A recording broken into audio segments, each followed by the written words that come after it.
It usually starts with good intentions. I sit down, determined to get something done. I even open the document, line up my workspace, maybe pour a cup of coffee, and then somehow, without noticing, I find myself scrolling through articles I don't remember clicking, watching videos I didn't plan to watch, or deeply analyzing whether I should rearrange my desktop icons. Again, this is procrastination, not laziness, not a lack of willpower, but something deeper, wired into how our brains are designed to handle discomfort, fear, and time. Psychologically, procrastination is a coping mechanism. When I delay a task, it's often because my brain has categorized it as unpleasant, overwhelming, or uncertain. Tasks that trigger feelings of anxiety, boredom, or self-doubt tend to get pushed aside in favor of more comfortable distractions. It's not that I don't care. It's that the emotional discomfort attached to the task is greater than the immediate reward of completing it. At the root of this is something called temporal discounting. My brain prefers rewards that are immediate and tangible over ones that are distant and abstract.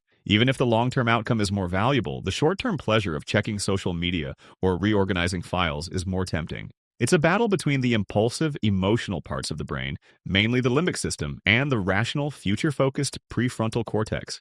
The former is fast, instinctive, and reward-driven. The latter is slower, logical, and future-oriented. Philosophically, procrastination speaks to the tension between who I am and who I want to be. I imagine a future version of myself who is always focused, productive, and balanced. But that version only exists in thought. The present version, the one sitting at the desk, has to deal with the messy reality of emotions, uncertainty, and limited energy. When I procrastinate, it's often not about time management. It's about emotion management. Avoiding a task can be a way of avoiding the feelings it brings up. Fear of failure, fear of not being good enough, fear of judgment. Sometimes it's perfectionism in disguise, where the pressure to do something perfectly leads to doing nothing at all. To counter this, I've found that the solution isn't forcing motivation, but reducing resistance. Breaking tasks into smaller parts helps, not to finish them all at once, but just to start. Momentum is more reliable than motivation. Starting something simple, like writing one sentence or reviewing one slide, often leads naturally into doing more.